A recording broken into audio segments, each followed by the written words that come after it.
In the 2024 presidential contest, Donald Trump is en route for a historic landslide triumph. Though this was not always the case, he leads in all the polls. If you recall from 2020, Joe Biden maintained a ludicrous lead throughout the election. Exactly 4 years ago, on October 17, 2020, Joe Biden led by 10.7% in the national polling average, but won the popular vote by just 4.5%.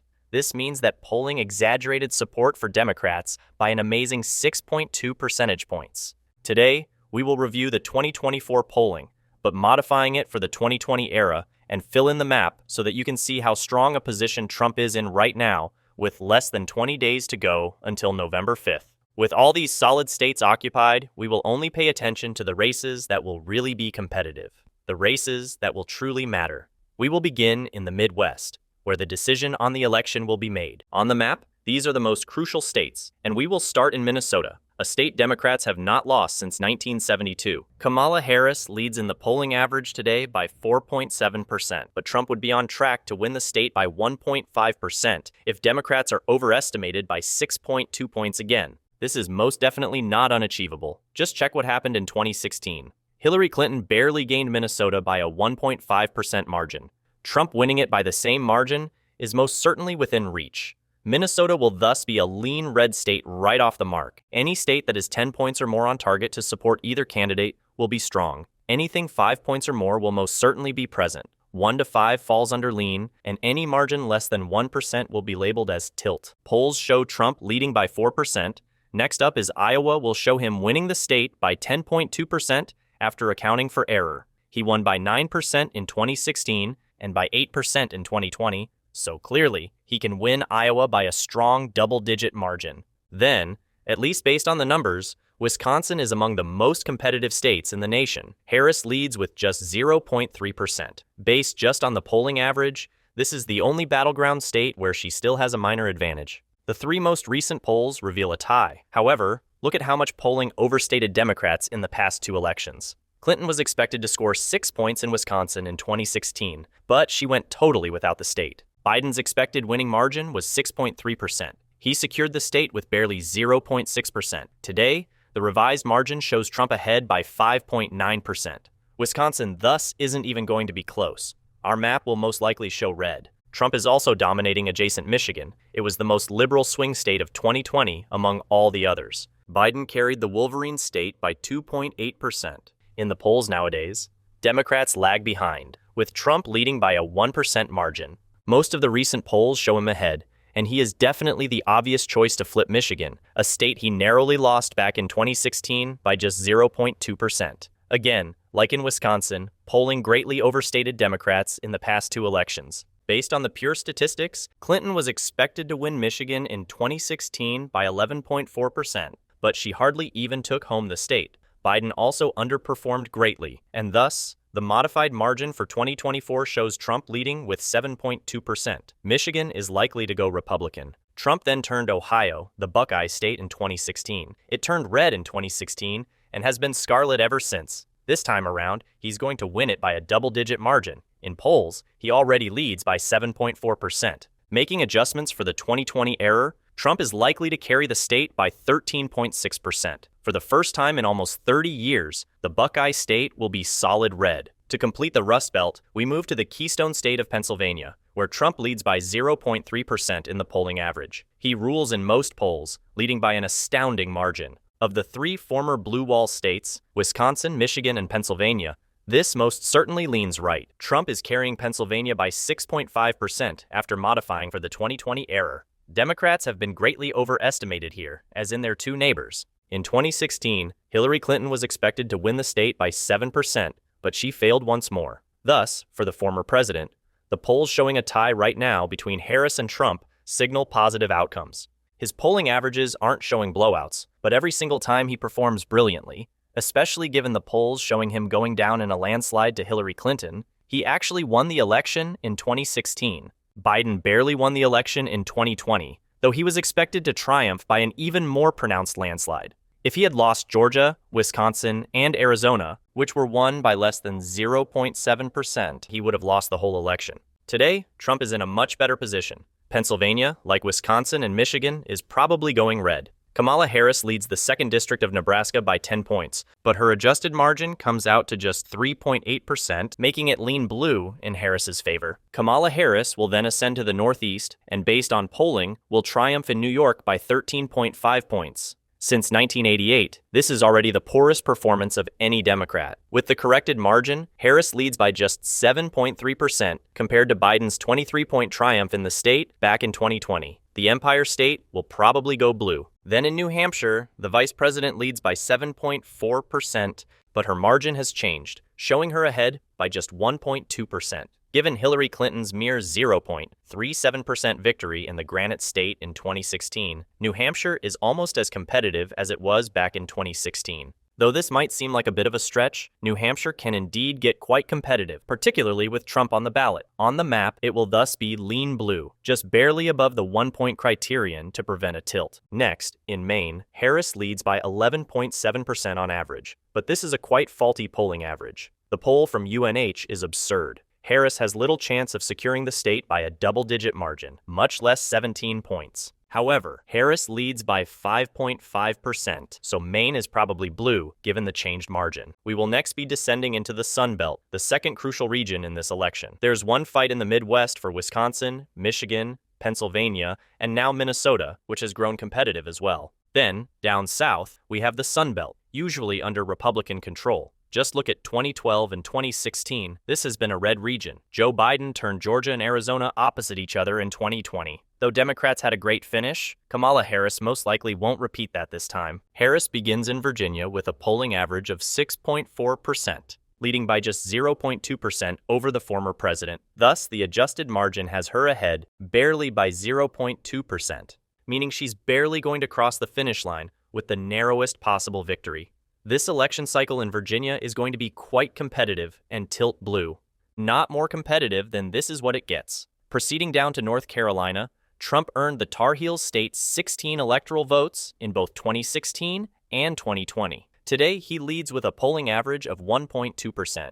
She participated in a very left-leaning sample for the recent Quinnipiac poll. Polls conducted here in 2016 and 2020 revealed Democrats on track, when of course, that never really happened. Today, Trump's modified margin is double his margin from 2016 when he prevailed by just 3.7%. North Carolina is thus probably going to be red based on the new figures, the same as in Wisconsin, Michigan, and Pennsylvania. Trump is ruling in practically every swing state. Georgia comes next in terms of competitiveness for the 2020 cycle. Less than 1/4 percentage point decided it. By 0.24%, Joe Biden prevailed in Georgia. Going all the way back to 1992, it was the first time a Democrat ever prevailed in the Peach State. Indeed, 4 years ago, Biden performed rather well in Georgia. Kamala Harris, however, is not even close to the caliber of candidate Biden was running against in the past election.